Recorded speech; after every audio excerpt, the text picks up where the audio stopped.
Okay,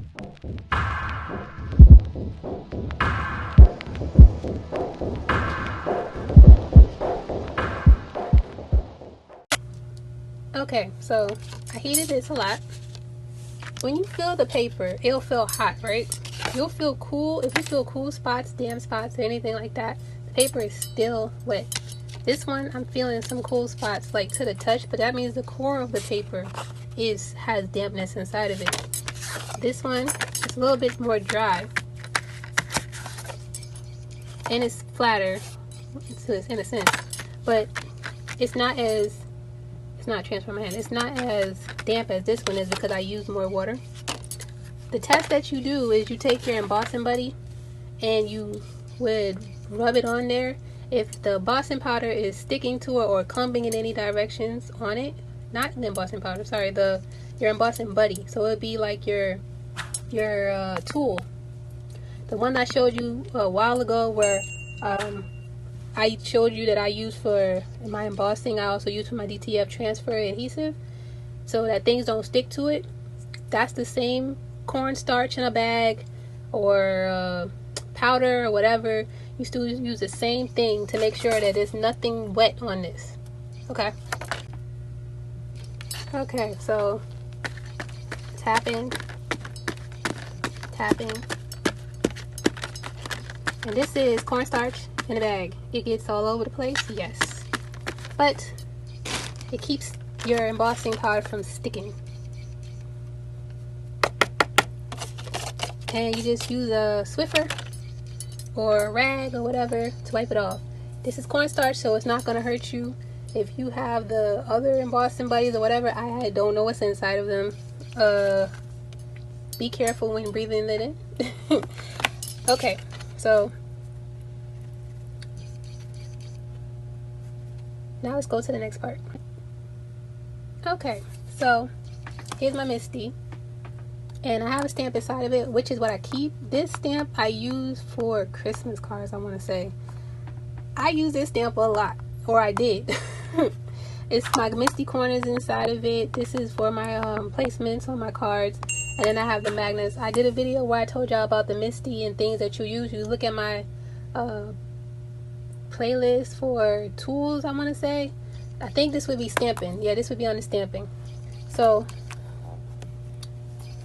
all you end up doing, and if you don't have a Misty and you just have a stamp block, or if you have like what could you use? You could use a lot of things. Like if you got a little stamp and you just doing little tags, don't go crazy buying a whole bunch of stuff. Like as I've showed you before, you could get a little stamp that says thank you for buying or thank you for purchasing. Make your little tags, cut them out, get you a hole punch and make little like holes and put string like baker's twine from like the Dollar Tree. Just get you a little stamp block. You could get these from the Dollar Tree too, I believe, because I think that they have a whole craft line where you could get like little stamp blocks and little sentiment sayings. And if you don't know what a sentiment saying is these are sentiments. So you can get one small one that says like thanks, or you know, love and hug so much, you are a treasure to me. What is it?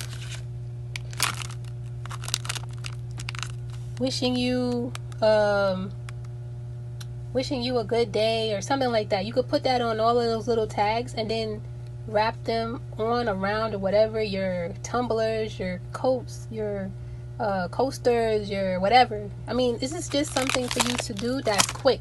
This video will come out it'll be a lot longer than this actually takes because I have to do this in steps and I have to record them in steps and heat everything.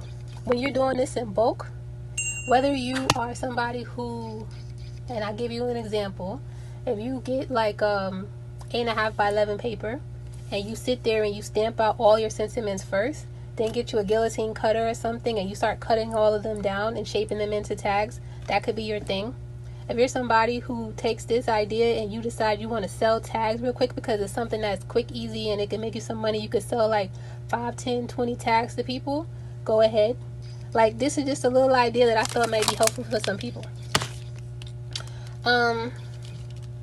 I did do this. And this is just me putting some cornstarch so it don't stick.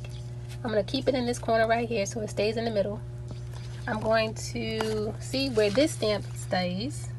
Okay, so it's positioned in the right way. Because like I said, I've used this before. I keep this in here.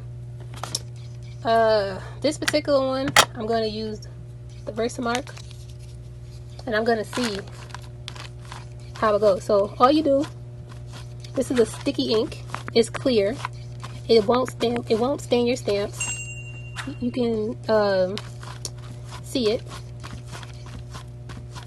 All of the people who used to have these things, stamps, and now you're doing shirts and stuff, you have all this stuff already, but this is for the people who are new to this. And give it some pressure. And the reason why I'm using my Misty is because if I don't get a good impression, I could just stamp it again. Just ink and stamp again.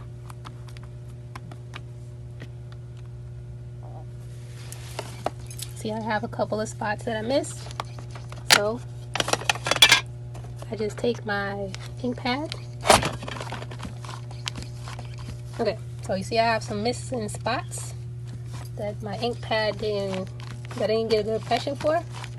Because it's in the same position, because I'm using my Misty, I'm just inking it up again. It's still in the same position. Closing it. And this time, I think I'm going to use a hair towel to give me some more, help me with more pressure.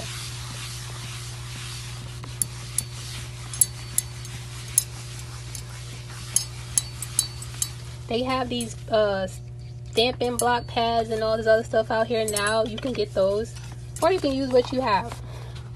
It's up to you. I have rags that I usually use to help me get some good thing, and I don't know where they are. So yeah, now you can see a better impression. I have some spots. See here, and in that area there. So because it's still in the same spot inside of my Misty, I just ink it up in that area here where I see where it's needing more ink. And sometimes you could have dry spots in your stamp pad and you just don't see it, so you may have to re-ink it. That's why you see me moving my ink pad around on it, because it's been years since I've actually done this. And then press harder.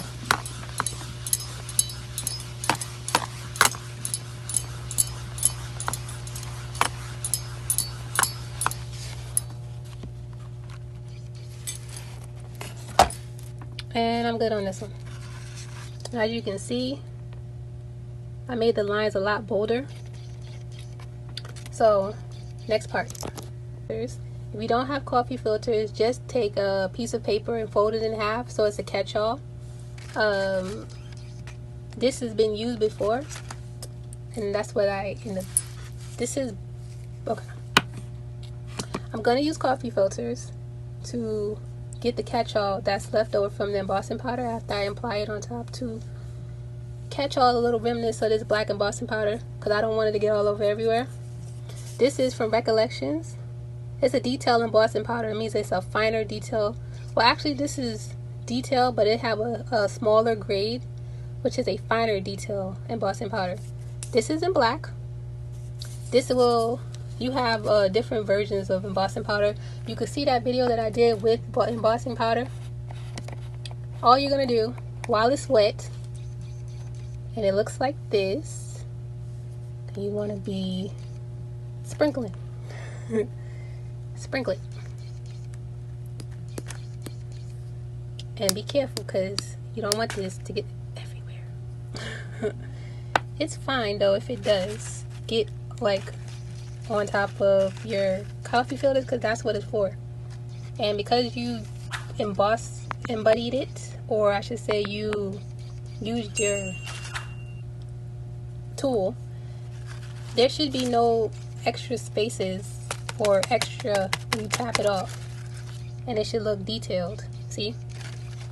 So because I made sure that this was dry, because I did use my tool, you don't see that much extra, except for like in this part over here where it might have some wet spots, but I'm gonna tap that from the bottom to get that to come off.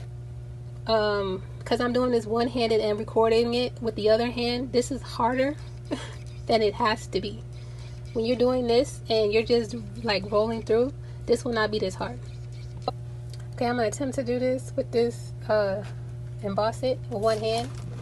Now I'm going to do this quickly. Usually you would use two hands, so let's hope this works. Okay, I'm going from one side to the other, I'm looking at the thing itself, and I'm gonna try to catch it on camera. And I have another camera on the side as I'm trying to see if hopefully I can grab this. Okay.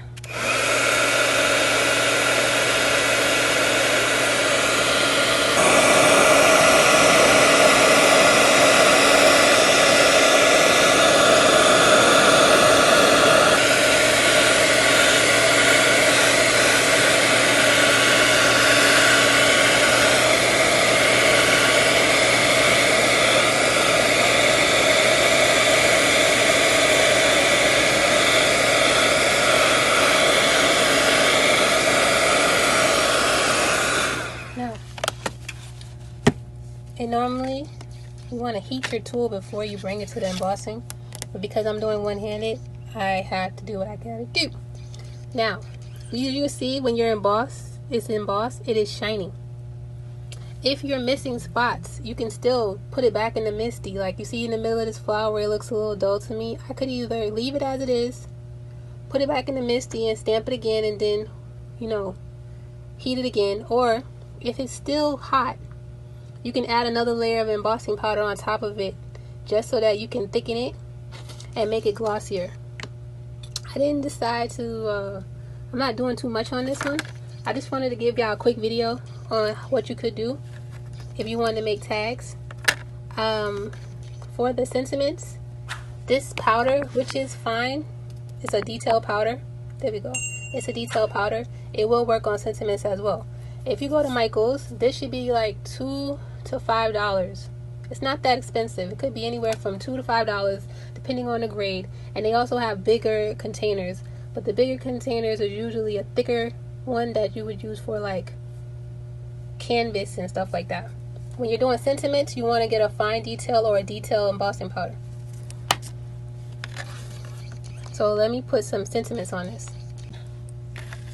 Hey y'all. Okay, so let me get this in this frame. Okay, so I added another layer and I put a sentiment on the bottom, and I'm going to leave this as is. I feel like an emboss resist would have been cool for this. That's where it would have shown white instead of black. I think I would have liked it a little bit better if I used the gold embossing powder that I wanted originally, but I couldn't find it. So, you know, it's a trial. As you can see, it's glossy, it's raised, it's one level, it has dimension because it is embossed. It has, the background is not standing out because I just used like the oxides. For this one, it is warped, but it is drying. It's still wet in its core. If I want to sit and heat it, I'll do another one on top of it, but I could just leave this on the side and use it later. I'd end up doing that when you have leftover. Don't throw them away, just put them on the side and use it for something later. Something like this, like I said, you can cut it up into tags.